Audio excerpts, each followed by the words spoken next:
Selamat datang kembali di studio kami. Sudah nggak sabar selesaikan rumahnya? Yuk. Nah, ini adalah pola balkonnya. Screenshot lagi.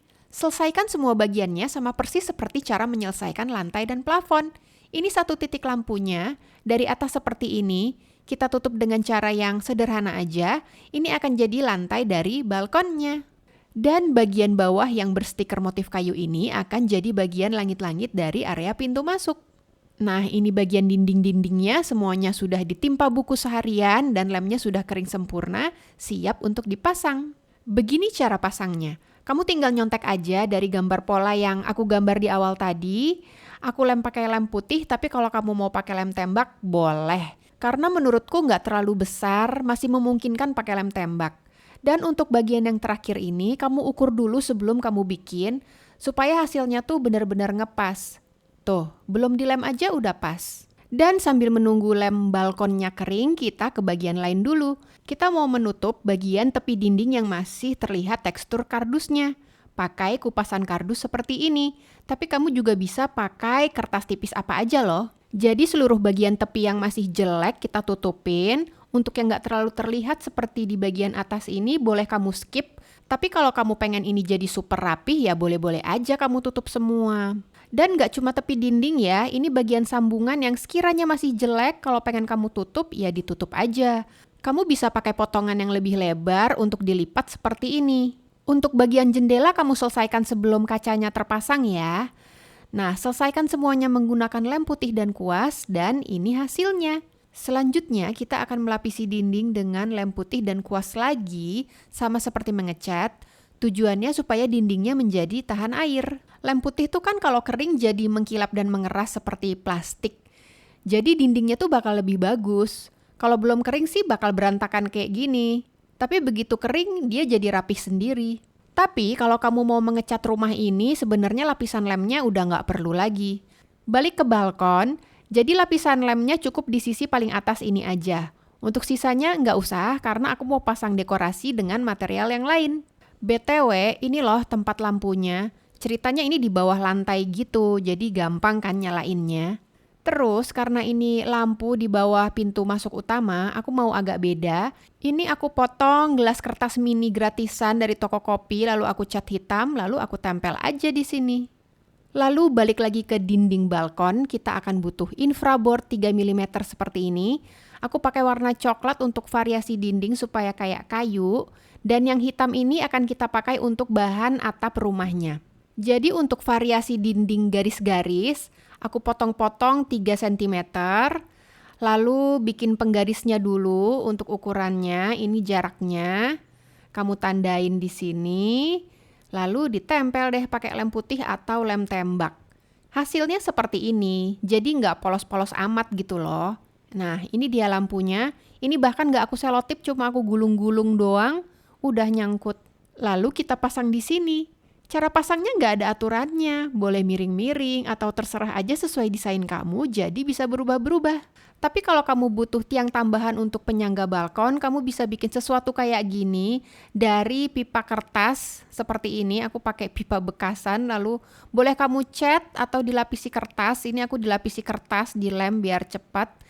Bawahnya dikasih penyangga kardus lagi karena untuk mengejar ketinggiannya.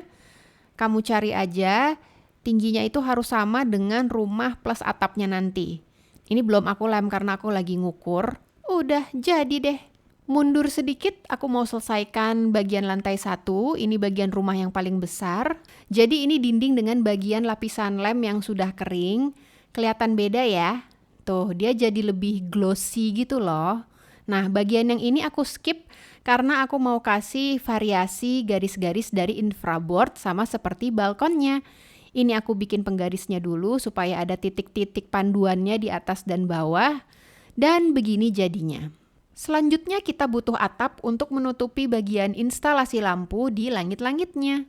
Kita pakai infraboard yang warna hitam. Ini ukuran atap dan plafonnya, jadi atapnya tentu aja lebih besar sedikit. Aku besarin 1,5 cm. Dan ini ketebalan atapnya aku bikin 4 cm. Ini aku nggak ngeliatin cara ngelemnya karena gede banget nggak masuk kamera.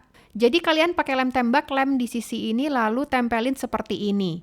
Jadinya itu akan seperti tutup kotak sepatu seperti ini. Jadi kalau kalian mainin rumah ini di luar dan tiba-tiba hujan rintik-rintik, masih aman karena atapnya benar-benar tahan air dan dindingnya agak-agak tahan air juga. Yuk kita pasang. Memang agak longgar sedikit tapi ini lebih aman daripada kesempitan dan kalian harus ngulang.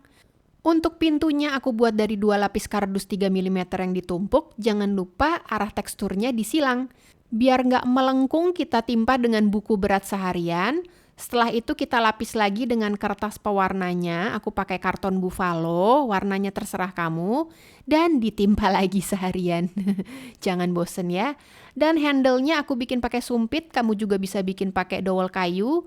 Lalu dicat hitam seperti ini. Ukuran, bentuk, dan desainnya sebenarnya terserah aja. Tapi kalau mau bikin sepasang tuh yang sama. Lalu ditempel seperti ini. Dan jangan berkecil hati kalau hasilnya susah rapih. Emang susah, mesti teliti banget. Lalu sebelum dipasang tentu aja kita harus menunggu semua bagian lemnya kering sempurna. Tempel engsel mininya dengan lem tembak seperti ini. Lalu cara masangnya itu kita berdirikan di posisinya. Lalu beri lem tembak di sini dan tempel deh. Kelihatannya gampang ya, tapi aku benerin berkali-kali sebelum videonya selesai. Nggak apa-apa, pasti ada bagian susahnya. Kita lanjut ke bagian hiasan jendela yaitu gorden. Tiang gordennya aku bikin pakai dowel kayu, kalau pakai sumpit kurang panjang. Jadi seperti ini kira-kira, ukurannya ya dikira-kira aja lah, yang penting konsisten. Lalu disangkutin tiang gordennya, nggak usah dilem, jadi kamu bisa ganti-ganti gordennya kapan aja. Untuk gordennya aku pakai kain katun yang digunting, lalu pakai pita satin kecil yang dilem tembak tanpa dijahit. Kalau kamu bisa jahit atau punya mesin jahit pasti bisa jadi lebih bagus, tapi aku nggak punya. Ini nggak puas sih aku, pinggir kainnya jadi brodol. Udah deh, jadi rumahnya, tinggal diisi. Sekarang aku mau tunjukin cara penyimpanan praktisnya. Jadi ini rumah lantai 2 yang lebih kecil kita masukkan ke dalam lantai 1 yang lebih besar. Atapnya aku lepas, aku taruh di bawah, karena aku lupa ada lampu gantung di lantai 1, jadinya tuh nyangkut. Ini kolam renangnya bisa masuk. Ini ya bisalah simpan di atas. Yang aku lupakan adalah balkonnya, nggak bisa masuk. Aku agak salah ukuran dikit sih soal balkonnya. Harusnya tuh bisa masuk. Ya udahlah ya. Oke, selesai. Selamat bermain.